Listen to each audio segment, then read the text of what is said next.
un esempio di uno sportivo veneto straordinario che ha saputo andare oltre le difficoltà, ha saputo a non aspettare per forza il momento perfetto, ha dato l'anima, è riuscito a superare delle difficoltà che per chiunque altro sarebbero state insormontabili. Questo è un grandissimo messaggio che dei giovanissimi sportivi devono imparare fin da subito e riuscire a trasmettere un domani quando saranno magari allenatori o team manager.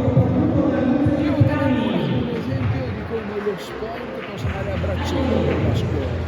La regione in questo senso che idea è, che cosa si ripropone? È proprio per questo che ho scelto di essere qui oggi, è importante sfruttare il veicolo della scuola per lo sport e viceversa, è importante che questi due elementi siano in continua cooperazione per il benessere dei nostri ragazzi, ma soprattutto per lo sviluppo dei nostri giovani. Sport e scuola significano valori, significa rispetto, significa anche garantire una società più coesa e che ha voglia di guardare al futuro con coraggio. Questa è la società che noi abbiamo in mente per il Veneto del domani e vogliamo anche aiutarla, sostenerla con dei contributi.